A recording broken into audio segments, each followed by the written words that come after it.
Hola, muy buenas tardes. Gracias por acompañarnos hasta acá, en estos nuevos salones. Gracias por acompañarnos a la presentación de México Roto, esta segunda entrega de la trilogía de ficción política que arrancó con Ladrón de Esperanzas.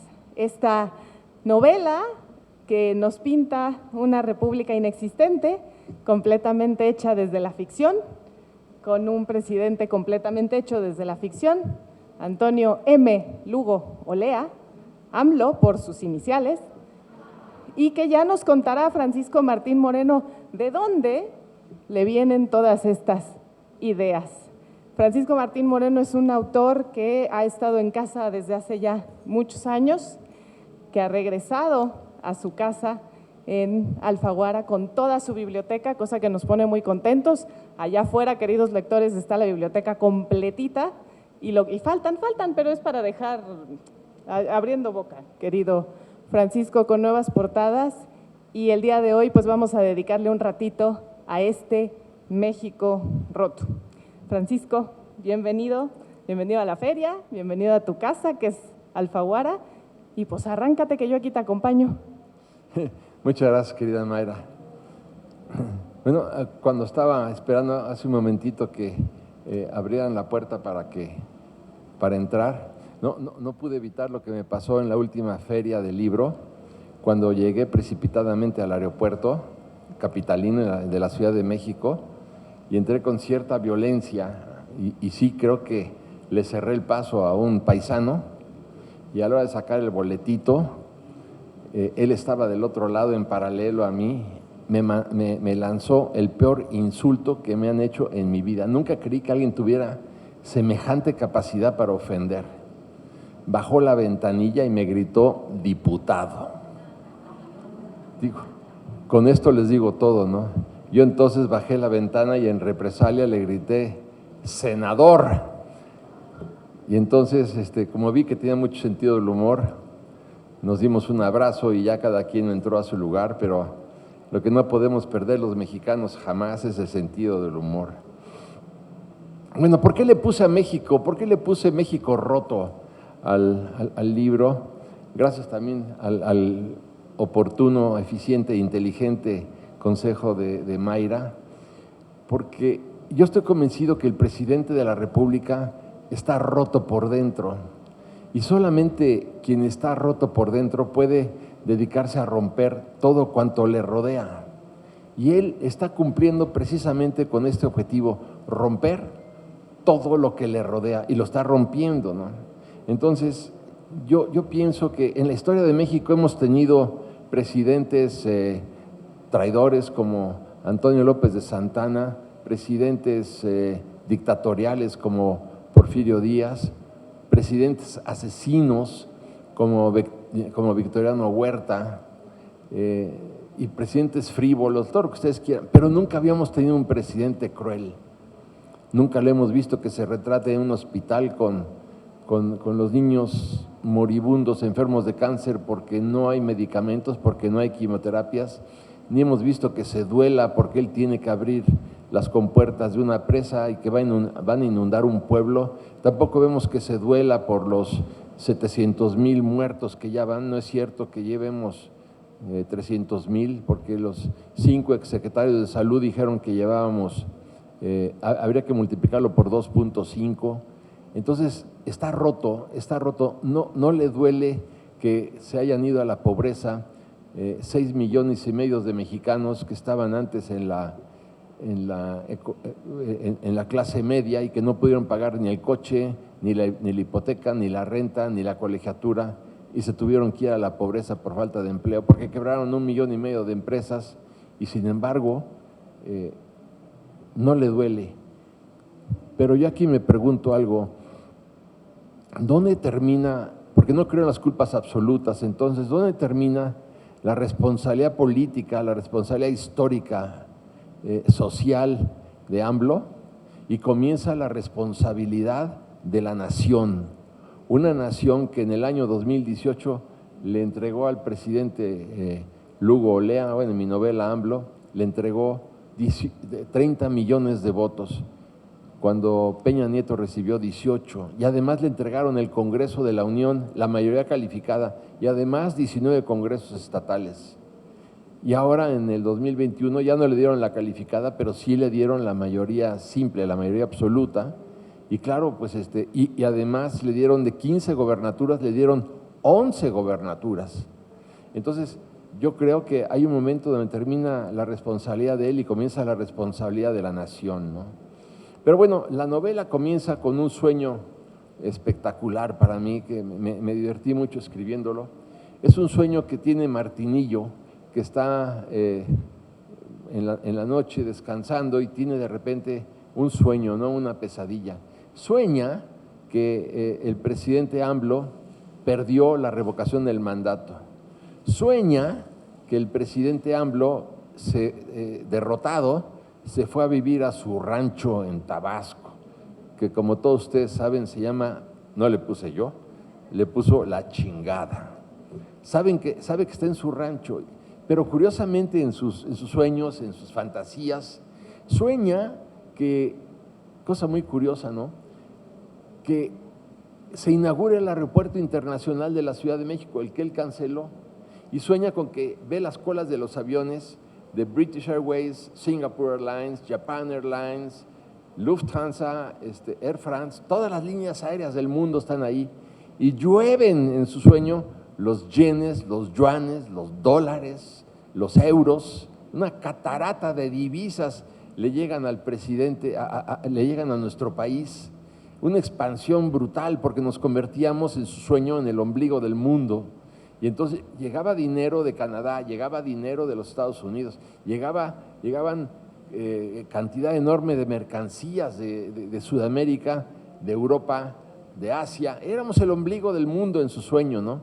Pero también sueña con algo que es muy curioso y que cuando le pregunté a Martinillo se quedó muy sorprendido porque soñaba con que a la inmensa mayoría de funcionarios de Morena los veía atrás de las rejas, encarcelados, uno tras otro atrás de la… Es un sueño muy bonito, digo, francamente, muy gratificante, pero también sueña que están recorriendo en el Zócalo de la Ciudad de México unas enormes jaulas en donde está el doctor López-Gatell con un uniforme rayado, el gorro rayado como la de los presidiarios, y un tribunal popular lo juzga y lo condena a 250 años de prisión, de cadena perpetua, al catalogarlo como uno de los peores genocidas de la historia de México.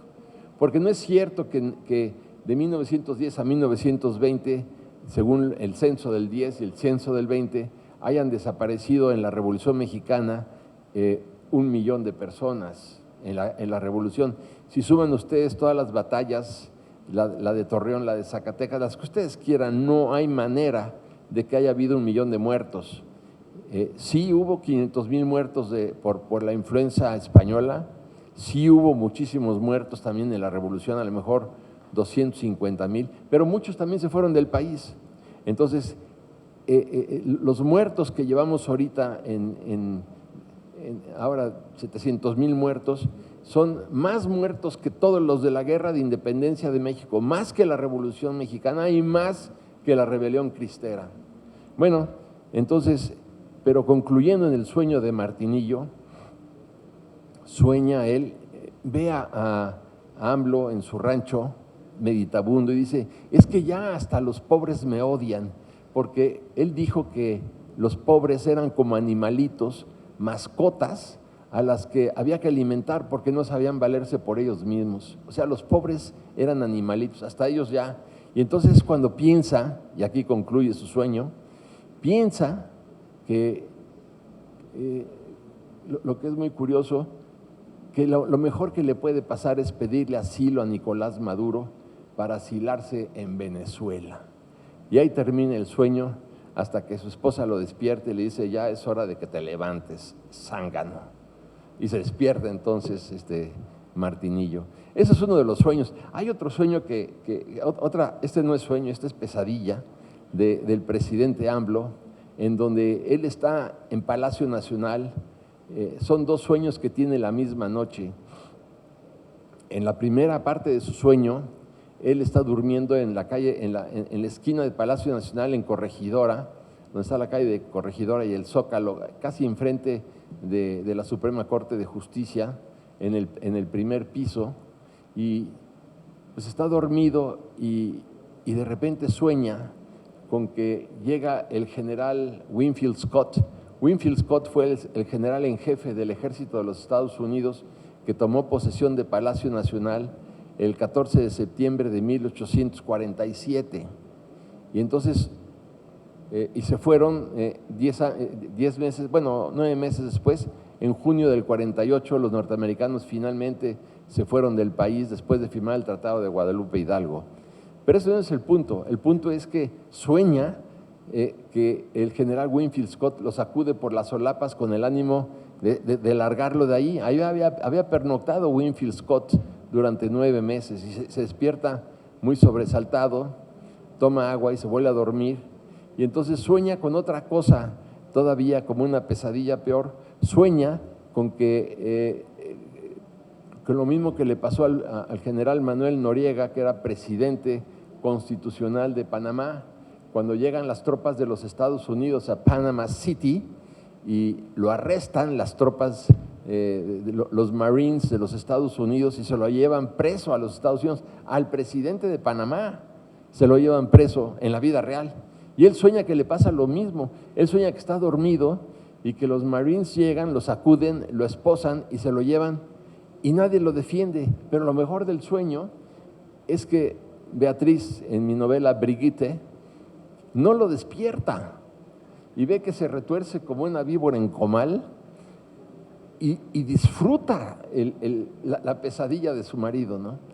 Hasta que finalmente se apiada de él y lo despierta y le dice: oye, amor, estabas pasando un mal rato. Sí, ya te podrás imaginar. Entonces imagínense nada más qué pesadilla, ¿no? Entonces yo creo que pasan muchas escenas. No crean que todo se refiere a la vida y obra de este gran destructor de la economía mexicana, sino que pues analiza Martinillo las torpezas, ¿no? Por ejemplo, el peor presidente electo de la historia de México se llama Andrés Manuel López Obrador.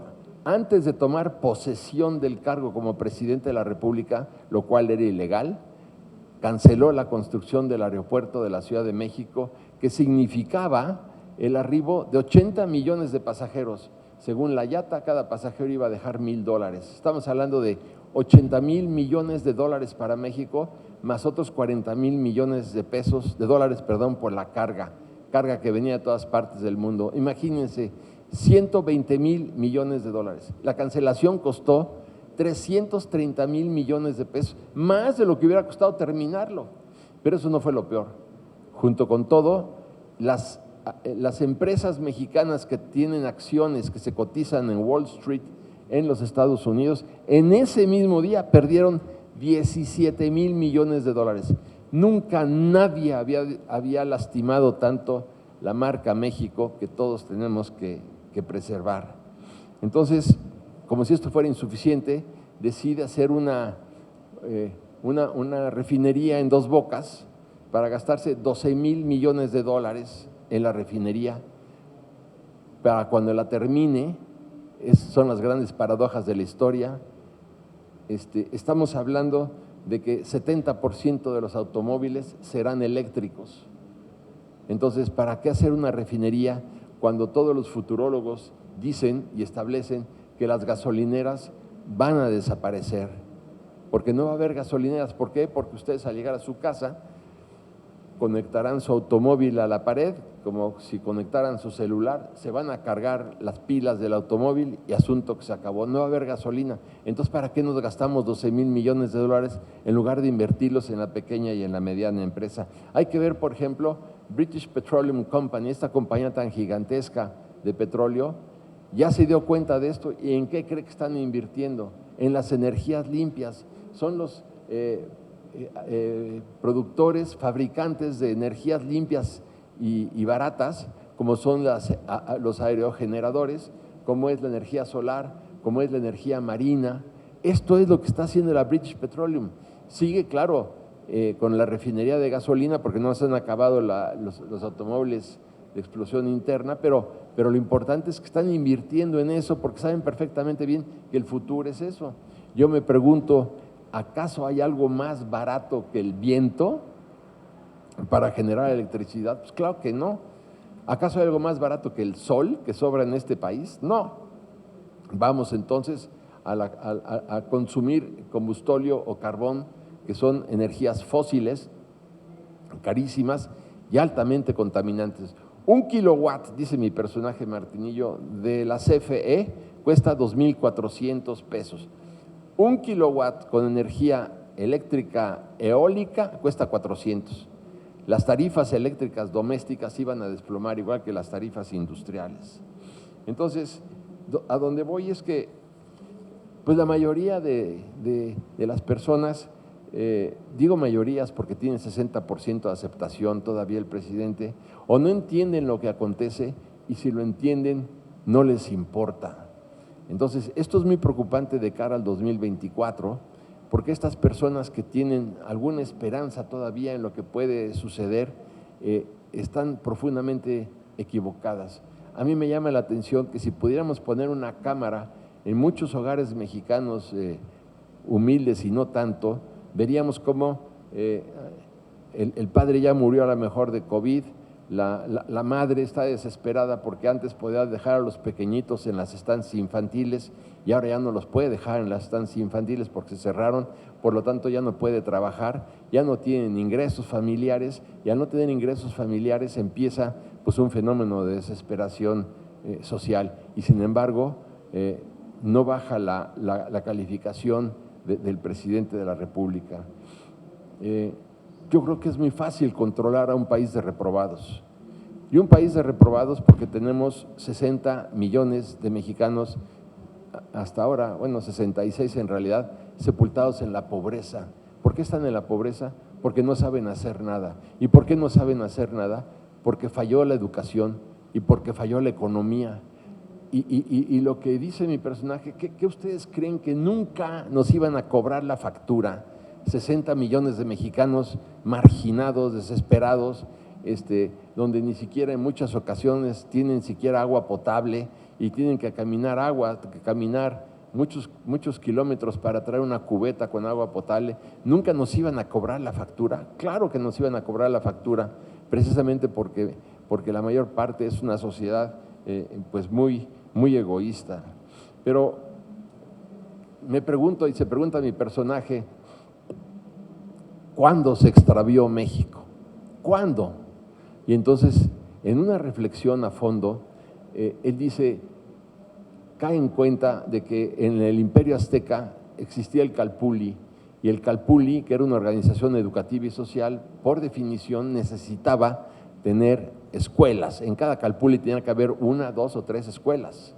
No había alfabeto, pero a los muchachos los educaban a través de los códices, y por eso el empoderamiento tan tremendo del Imperio Mexica a través de los siglos, de 2 siglos nada más, fue, ¿por qué? Por la educación. Pero cuando acaba el Imperio Mexica y comienza el virreinato, a los españoles les entregan a través de la encomienda pues cantidades enormes de tierras, eran los famosos encomenderos, y estos encomenderos, en lugar de poner en cada encomienda poner una escuela, pusieron una iglesia. Y claro, cuando llega Iturbide al poder en 1822, 98% de los mexicanos no sabían ni leer ni escribir. Entonces es muy fácil conducir a un país analfabeto. Cuando finalmente largamos del poder a Porfirio Díaz en mayo de 1911, 85% de los mexicanos no sabían ni leer ni escribir. Hay que ver el drama. Estamos hablando de hace un siglo, 85% de nuestros compatriotas no sabían ni leer ni escribir. Y hasta la fecha pues estamos viendo que hay un analfabetismo funcional que es muy fácil de controlar, porque es mucho más difícil controlar a un país cultivado que a un país reprobado y un país analfabeto. pero ¿qué hace uno de mis personajes que se llama Juanito? Juanito se da cuenta de que nuestros compatriotas, Juanito estaba envuelto en una trama amorosa, erótica muy complicada, que no me va a dar tiempo de contarles porque, ¿para qué les digo? Pero Juanito decide huir, de hecho huir a los Estados Unidos para hablar con nuestros paisanos mexicanos, esta sociedad binacional que manda al año 850,000 millones de pesos al año. Imagínense ustedes, estos hombres y mujeres que cruzaron la frontera descalzos, desesperados porque México no les daba la oportunidad de ganarse una vida digna. Bueno, estos mexicanos son los que mandan 850,000 millones de pesos al año. Y ellos son los que de alguna manera están manteniendo el país. No me puedo imaginar este gobierno de López Obrador sin los 850,000 millones de pesos. Y él todavía presume que son gracias a él, que esos recursos que llegan, bueno, son un reconocimiento a su gobierno, cuando es un producto de la desesperación, porque sus familiares en México están desesperados. Entonces aquí es muy interesante ver lo que hace Juanito en los Estados Unidos, porque va a convencer a la sociedad binacional de la importancia de que sí, manden el dinero, por supuesto que sí, pero por lo mismo le suplica a él, pero infórmense, porque todo el esfuerzo que ustedes están haciendo para ayudar a sus parientes en México, la 4T está haciendo lo imposible por destruir a la familia mexicana, porque ya acabó con la revolución educativa, ya acabó con la revolución sanitaria, el INSABI, ¿para qué sirve? Ya ahora los maestros tienen pase automático, sin ninguna capacitación y sin ninguna evaluación, y vemos el desempleo creciente, vemos que ya tenemos un 70% de informalidad, porque todos los mexicanos que han caído en la pobreza tienen que recurrir a la informalidad con todas las consecuencias, y entonces todo lo que ustedes hacen por ayudar, el gobierno hace lo posible por lastimar, y él va a los Estados Unidos para ver si logra convencer a la comunidad chicana binacional de la importancia de que manden la lana, sí, manden la lana, pero siempre y cuando capaciten ustedes a los mexicanos para que entiendan, en México, para que entiendan que no deben votar por Morena. ¿Qué es un sueño? Bueno, pues es un sueño propio de un novelista, ¿no? Hay otro personaje muy interesante que se llama Alfonso Madariaga, que se lo recomiendo mucho porque Alfonso Madariaga es el personaje que en El Ladrón de Esperanzas se mete en la habitación del presidente Pasos Narro, en este caso Peña Nieto, los últimos 15 días de su gobierno, se mete en la habitación de él el 15 de noviembre del 2018. No me pregunten la logística porque me costó mucho trabajo lograr que fuera creíble, pero acepten que se metió en la habitación, le pone un cuchillo en el pescuezo a Peña Nieto y le dice, a ver, ¿para qué te robaste 5,000 millones de dólares o 10,000? No te lo vas a gastar tú, ni toda tu familia, ni los próximos Peñas. Y entonces le hace todas las preguntas que todos nosotros quisiéramos hacerle a Peña Nieto.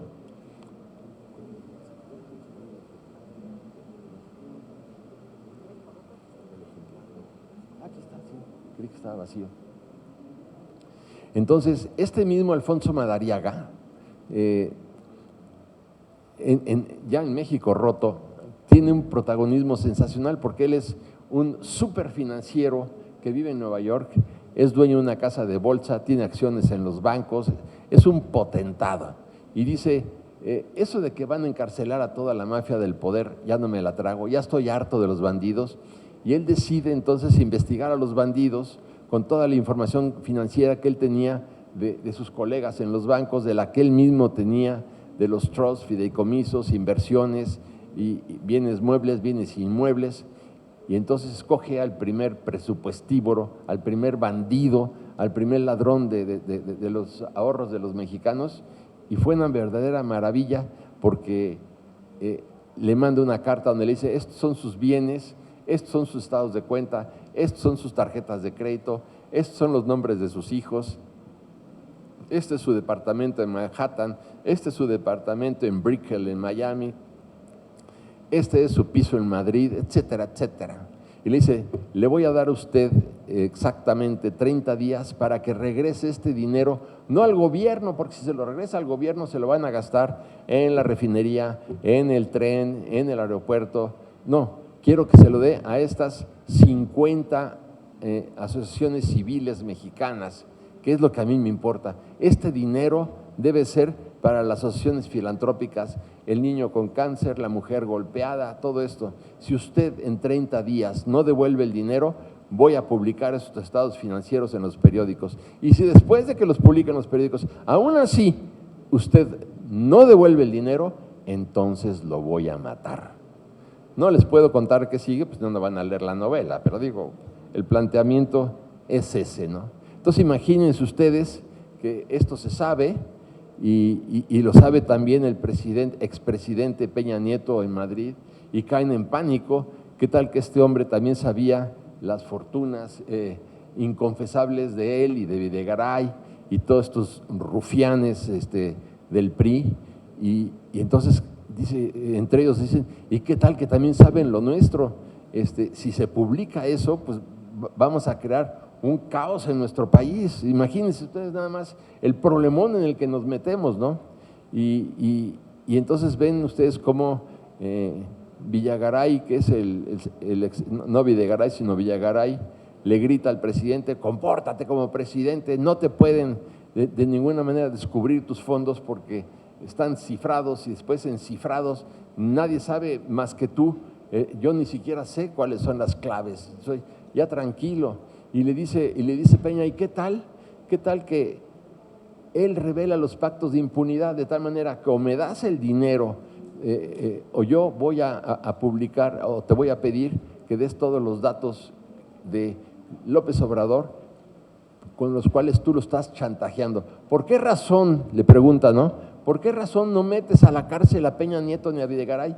Porque tienen secretos del presidente de la República. Esos secretos son los que o me vas a dar o yo publico todos tus datos. Tampoco les digo en qué acaba porque, bueno, es parte de la trama, ¿no? También tenemos aquí un programa de radio muy divertido que se llama Radio Salud, en donde pues hay una serie de conversaciones muy atractivas, en donde se analiza la personalidad psicológica del presidente de México. Y entonces les voy a leer un parrafito nada más para que vean ustedes por dónde voy. Aquí está ya. Dice,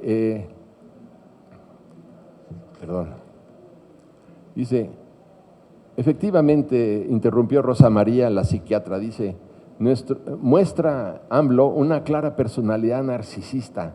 En su narcisismo está convencido de saberlo todo y de ahí su autoritarismo, porque todos los demás están equivocados y entonces él debe imponer por la fuerza sus puntos de vista, le guste a quien le guste. No olvidemos también que al ser un paranoide, siente que la mayoría lo persigue o arma complots en su contra, por eso desconfía hasta de su sombra. Invariablemente él será víctima de acciones de terceros malintencionados, deseosos de perjudicarlo. En conclusión, es el típico paranoide, la eterna víctima de la ignorancia o de la mala fe de terceros. Esto lo está oyendo en el coche Brigitte, Beatriz, la esposa del presidente de la República. Y claro, pues pide que cancelen la difusión, pide que ya no se siga hablando del tema, pero bueno, ya era muy tarde, ¿no? Y claro, ella escucha estas narraciones en su automóvil cuando regresaba del Archivo General de la Nación, porque había estado allí con el ánimo de reservar toda la información secreta del presidente de su marido. No quería que se supiera y por eso igual que reservan las finanzas del segundo piso en la Ciudad de México y se reservan las obras del tren y se reservan las obras del aeropuerto, bueno, pues también reservan toda esta información. También hay una mujer brillantísima que es filósofa, socióloga, que habla de la igualdad y dice, la igualdad no existe. ¿Cómo va a existir la igualdad? Todos los seres humanos somos diferentes, para comenzar, físicamente. no hay ninguna persona igual a la otra, no hay ninguna persona que tenga la misma voz a la otra, no hay la misma persona que tenga el talento que la otra, ni la misma ambición. Dice, pues todos se llaman entonces, todos serían Pedro Infante, o Gates, o Einstein, o Picasso, todos somos distintos. Entonces dice, hay vagones y hay locomotoras, hay hombres y mujeres que son vagones y hombres y mujeres que son locomotoras. Entonces, yo con lo que siempre he dicho, algo que demuestra la inexistencia de Dios es que a mí no me haya dado la voz de Pavarotti. A mí me hubiera encantado cantar como Pavarotti, pero pues fue Dios injusto conmigo en ese sentido. Lo dice mi personaje, no lo digo yo. Entonces, lo que quiero decir es que cuando el presidente habla en contra de los aspiracionistas y los critica, entonces él dice mi personaje, pero si en cada familia el papá y la mamá no son iguales, los hijos no son iguales, en una colonia, en una manzana todos somos diferentes, en una colonia todos somos diferentes, en una ciudad todos somos diferentes. Entonces, claro, lo que quiere una familia, un matrimonio, es que su hijo sea el que meta los goles, su hijo sea el triunfador, su hijo o su hija sean los exitosos. De eso se trata. Si se pueden cambiar de domicilio para irse a una zona mejor, lo van a hacer sin duda alguna. El aspiracionismo es muy justificado como parte de la superación social y de la superación humana. Y el presidente critica a los aspiracionistas, critica a la clase media. Y entonces ahí es donde pues él fundamentalmente se equivoca. Déjenme ver dónde está, porque no lo puse.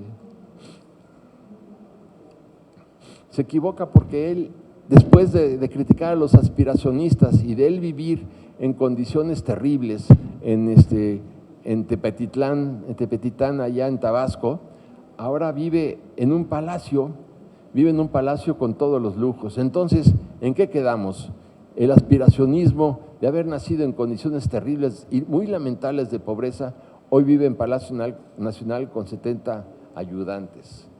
Hay otro pasaje muy interesante que se los recomiendo para que vean que no todo es López Obrador, en donde hay una socióloga brillantísima, mujer hermosísima, además muy guapa, que hace una crítica a todo este diagnóstico social y filosófico de México del siglo XX, y entonces dice, es que se dijo en el siglo XX que los mexicanos éramos hijos de la mujer ultrajada, de la mujer violada, de la mujer chingada, y por lo tanto los mexicanos, como la Malinche, somos hijos de la chingada.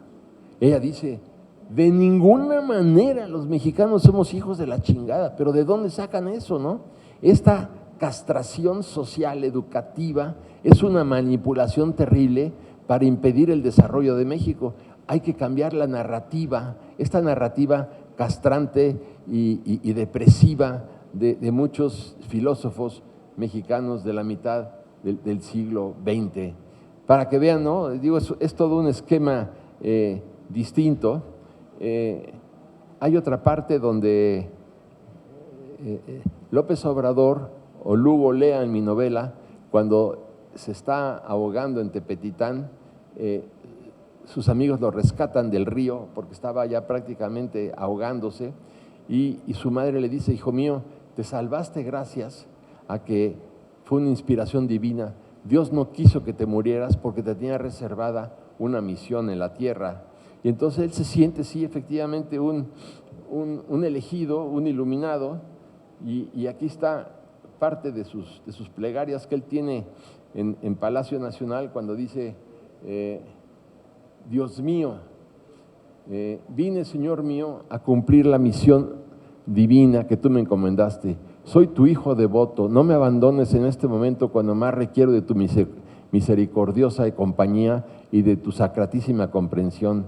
Mis decisiones, ay Dios mío, se están convirtiendo en un castigo, ya no solo para mí, sino para quienes poblamos este valle de lágrimas.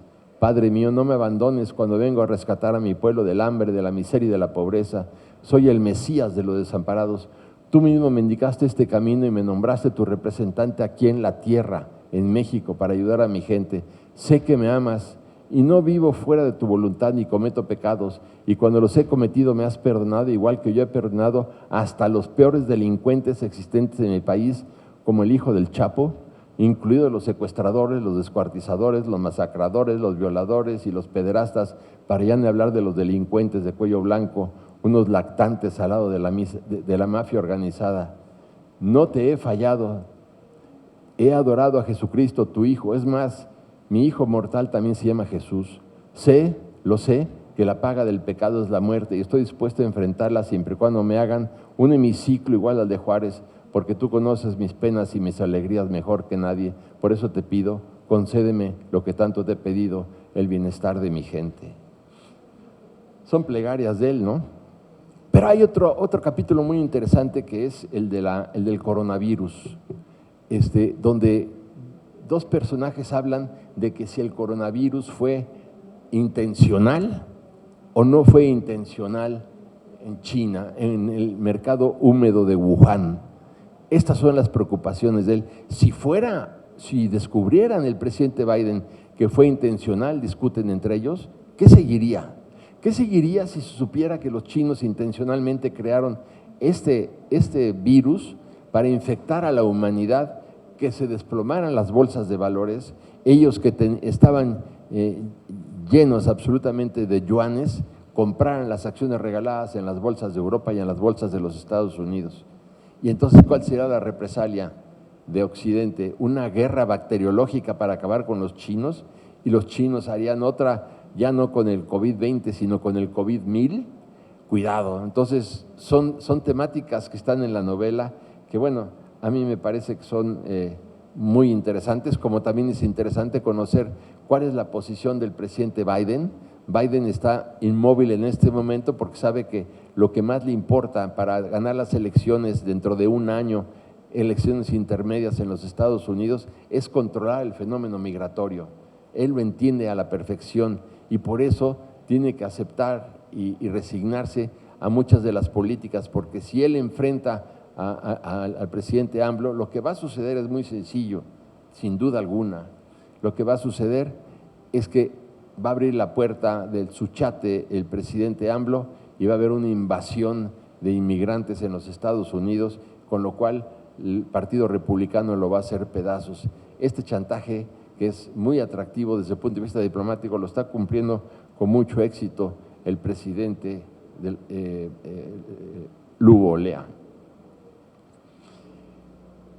Quisiera, un poco acercándome al final, contarles un resumen muy breve de los nos, un discurso que da mi personaje, que se llama Martinillo, en el Hotel San Regis en la Ciudad de México, cuando conoce nada menos y nada más que a Sofía Mercado, su amante, al mismo tiempo que tenía relaciones amorosas con ella, pues estaba casado con Roberta.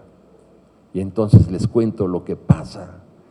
Es muy interesante porque él queda con su amante, Sofía, de irse a Nueva York, 15 días, del 1 de julio al 15 de julio con Sofía. Y le dice a Roberta, oye, del 1 al 15 de julio no voy a estar en México porque me voy a ir a una reunión de periodistas en Nueva York. Y ella dice, bien, pero ¿qué sucede? Que Sofía le dice, oye, ¿qué crees? Faltando una semana, no te voy a poder acompañar porque yo me voy a ir a sacar fotografías a Cuba para que se conozca la realidad del castrismo, entonces no te voy a poder acompañar. Entonces va y le dice a Roberta, oye Roberta, amor, ¿sabes qué? Hace mucho tiempo que no viajamos a Nueva York, te invito. Y entonces le dice ella, híjole, me da mucha pena. Tú me dijiste que te ibas a ir del 1 de julio al 15 de julio, sí, pues es que te quería decir que yo me voy con mi amante del 2 de julio al 14 de julio, para que cuando tú regreses, pues yo aquí te reciba con bombo y platillo. ¿Cómo que te vas a ir con tu amante? Sí, me voy con mi amante y tú ni te hagas, porque llevas 5 años con viajes muy sospechosos y muy raritos tus viajes. Entonces, bueno, pues aquel se queda verdaderamente impresionado, no tiene más manera de convencerla, ella se va y regresa el 14 de julio, se había ido a las Bahamas a un viaje en yate con su amante, regresa y él que se iba de su casa iba a huir, ¿qué es lo que iba a suceder? El caso es que, bueno, pues sí, la espera con el ideal, con el sueño de que no le fuera a pedir un intercambio carnal, cosa que ella percibe de inmediato, y aquel se da por cansado y se va a dormir, y ella enseguida lo persigue en la cama. Pero bueno, tampoco les cuento lo que sucede, porque de lo que se trata es de dejarlos picados. Pero en el discurso que él da en el Hotel St. Regis, se pregunta a él, dice, ¿AMLO creó millones de empleos? No. ¿Mejoró la educación? No. ¿Apoyó la cultura? No. ¿Alivió los problemas de salud? No. ¿Mejoró la seguridad? No. ¿Disminuyeron los homicidios dolosos? No. ¿Ama la verdad por encima de todas las cosas? No. ¿Mentir 82 veces al día puede lastimar su imagen pública? No. ¿Erradicó la corrupción? No. ¿Auxilió a la pequeña y mediana empresa? No. ¿Redujo la pobreza? No. ¿Bajó la inflación? No. ¿Descendió el precio de la gasolina y del gas? No. ¿Sacó al ejército de las calles? No. ¿Ahorró 500,000 millones de pesos prometidos por la corrupción? No. ¿Utiliza las energías limpias y baratas en beneficio de la población? No. ¿Invirtió en obras de infraestructura? No. ¿Aumentó la red de carreteras? No. ¿Creó certidumbre económica? No. ¿Fortaleció la marca México? No. ¿Unió a los mexicanos? No. ¿Encarceló a la mafia del poder? No. No les quiero seguir contando lo que dice el personaje porque son 3 hojas de no, no, no y no. Yo creo que nuestro deber en este momento como mexicanos es informarnos para poder informar. Yo creo que uno de los grandes problemas de nuestro país es precisamente ese, en que no hay información y que muchas personas no van con la boleta en la mano y firman a cambio de 3,000 pesos, cuando si uno piensa, si la solución fuera regalar dinero, ¿cuánto dinero regalaría Japón, Corea del Sur, Alemania, Francia, Italia? La solución no es regalar dinero, la solución es crear empresas, la solución es crear empleos, la solución es crear riqueza, una riqueza productiva. En Cuba, por ejemplo, el 85% de los salarios son del sector público, son burócratas. 85% de los puestos de trabajo en Cuba son burócratas. Pues basta con que se den ustedes una vuelta por Cuba para ver lo que está aconteciendo en la isla más grande de las Antillas. Pero ¿qué es lo que hace falta para crear fuentes de riqueza? Hace falta trabar una alianza con los empresarios nacionales e internacionales para que vengan a invertir en México, para que vengan a crear empleos, para que vengan a consumir nuestros insumos, para exportar, para crear divisas, para exportar. De eso se trata. Pero el presidente de la República está convencido de gobernar en México con recetas sacadas del bote de la basura de la historia de las doctrinas económicas. No se puede gobernar un país con recetas sacadas del bote de la basura de la historia. Él no está dispuesto a iniciar una campaña para invitar a las empresas nacionales y a las empresas internacionales a invertir en México, porque el presupuesto más importante para lograrlo es la creación de un Estado de Derecho. Si se crea un Estado de Derecho, pues entonces van a venir muchas empresas, pero si el país sigue siendo el país de un solo hombre, el país en donde se rige no por la ley, sino por los estados de ánimo del presidente, si lo que estamos viendo con claridad es una justicia selectiva y a quien no le parezca le mandan a la UIF o le mandan al SAT o le mandan a la Fiscalía General de la República, entonces los resultados están a la vista. Yo creo que es muy importante que veamos que no podemos volver al país de un solo hombre, un solo hombre que sea el que gobierne. Él cumplió una de sus promesas de campaña cuando dijo,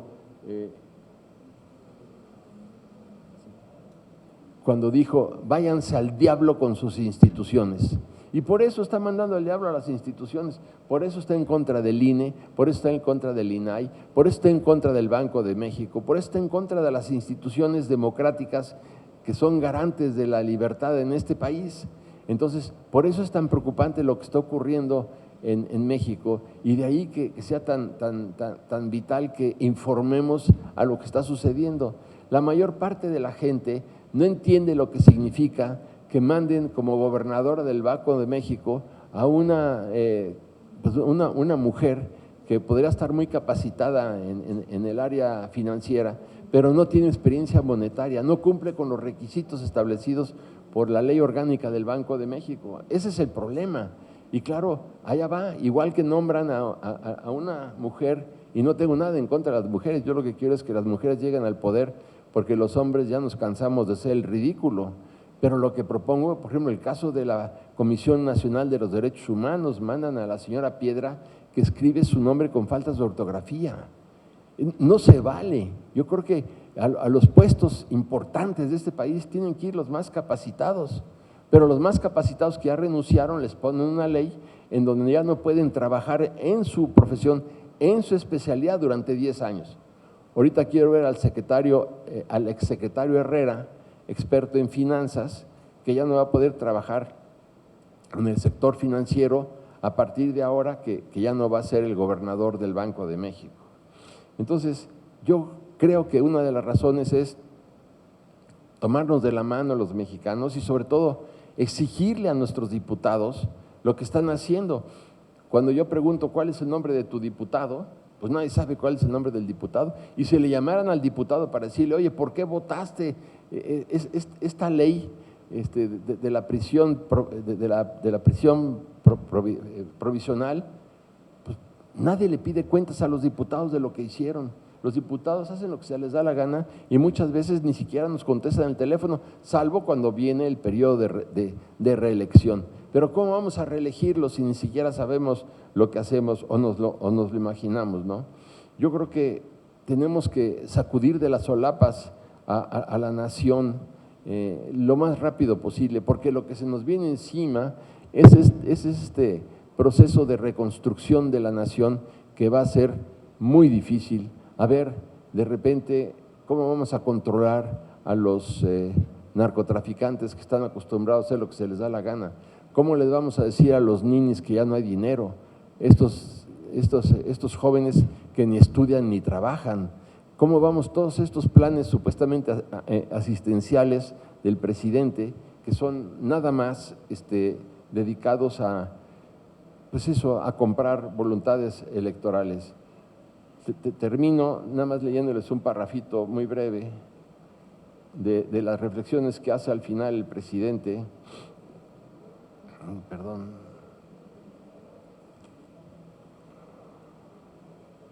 Donde dice, allá voy, le dice, verdad, insisto en que no seré castigado en el más allá por haber sido aspiracionista en mi vida, porque nací muy pobre en Tabasco y hoy vivo en el palacio más importante y lujoso de México. ¿Verdad que no tenía que haber permanecido jodido toda mi vida en Tabasco? El esfuerzo debe tener sus recompensas. Querido Padre Celestial, si a Fidel Castro la historia lo absolverá, ¿por qué no habrá de absolverme a mí siempre y cuando me eches una manita de tu santa gracia? Porque como sabes, actué de buena fe y por lo tanto no estoy moralmente derrotado. Juntos estamos haciendo historia al moralizar la vida pública de México, al imponer la honestidad valiente para erradicar la cleptocracia y la mafiocracia. Ante ti, Señor, insisto que tendríamos un país de rateros si millones de mexicanos hubieran estudiado en Harvard o en el extranjero. ¿No es cierto, Señor? Apiádate de mí. Bueno, pues no quiero agotar su paciencia. Básicamente, en grandes líneas les conté lo que es México Roto y bueno, pues ya nos veremos muy pronto cuando ustedes terminen la lectura, si es que se animan, para que sigamos conversando. Muchas gracias.